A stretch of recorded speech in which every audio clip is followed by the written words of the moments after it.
the fake news. It's fake. Donald Trump, who made the phrase fake news famous. And for once, he would have been correct if he'd been referring to the Vikings in Ireland, which is one of the earliest examples of real fake news.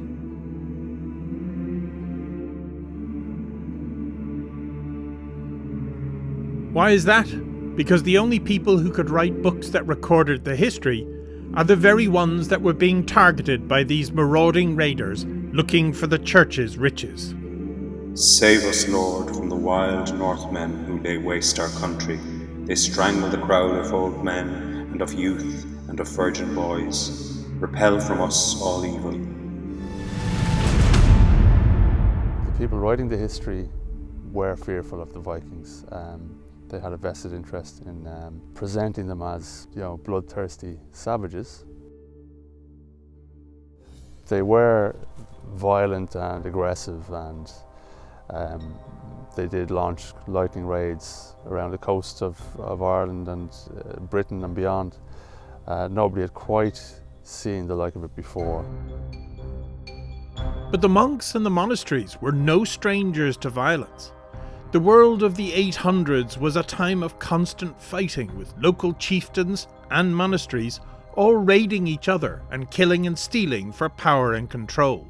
Well, we know that the guy two provinces over is going to come, and we've heard rumours of him amassing his army, or we know that there's a bit of an argy-bargy between us and them. It's a bit more visible and it's a little bit less terrifying. Well, the consequence might be the same in the end. The fear factor is different. So this new group were distinguished more by being foreign, good fighters, and pagan. They targeted river mouths with their ships as they provided shelter, but also with access to the interior of Ireland. And Arklow was a perfect site. And it started off as just a landing place. It was a summer camp where they could go up into the hinterland, into places like Glendalough, down to Ferns at the monastery down there. This was a perfect base to hit places like Clonmore, like Ferns, and especially like Glendalough, which they did in 836 and again in 837. There's no standing armies at that time.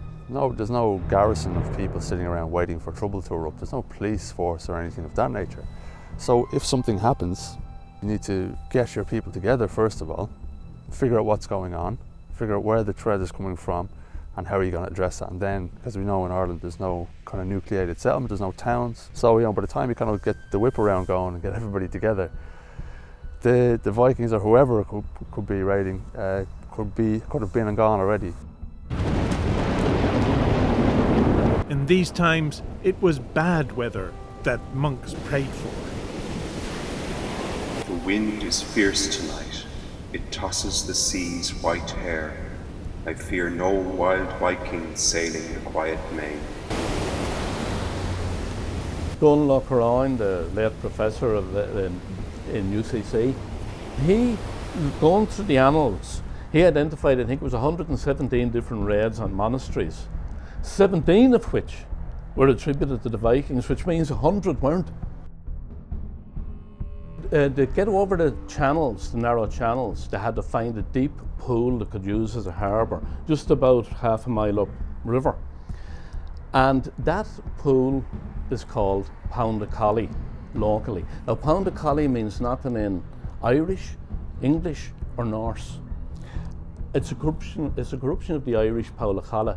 Now, Paulachala means actually harbour pool. But adjacent to that spot is a high bluff, great place to put a stronghold, immediately overlooking your harbour pool where you can protect your ships and so on.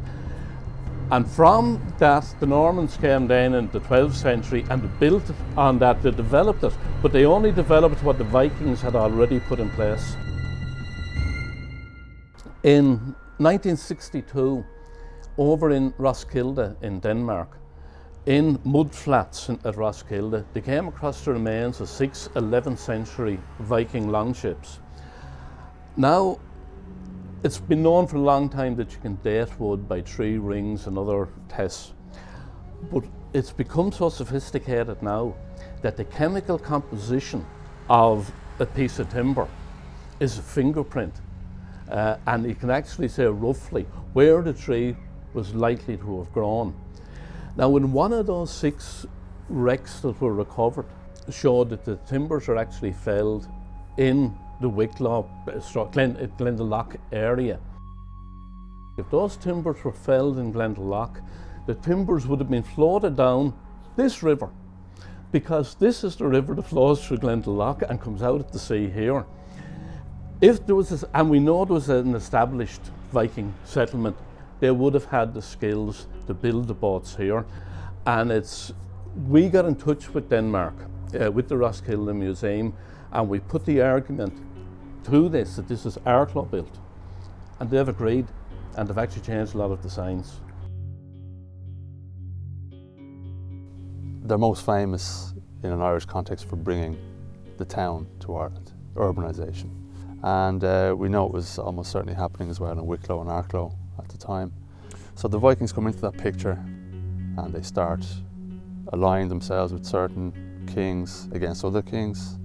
They become, in some cases, mercenaries. They have a stake, they have skin in the game, basically at that stage. You know, our history books tell us that Brian Boru came along and united all the Irish and forced the Vikings out of the country.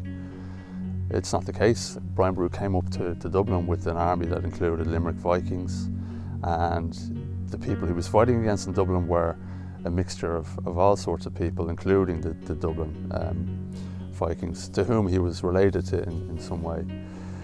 So more cases of fake news in the story of the Vikings. But then there's the question of their legacy. What did the Vikings do for Arklow? Arklow it's kind of been corrupted over the years to Arklow. It was originally Arklow, and Arklow was a Viking personal name.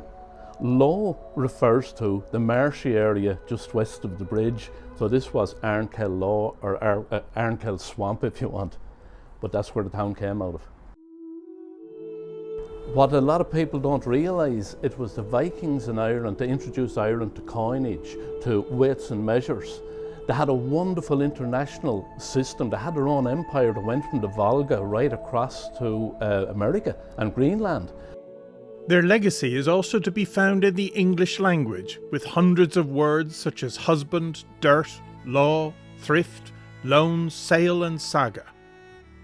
There's even a little bit of Viking on every computer and phone today. This symbol is well recognised and is actually a combination of 2 Norse runes that make up the name of one of the most successful Viking kings, Harald Bluetooth.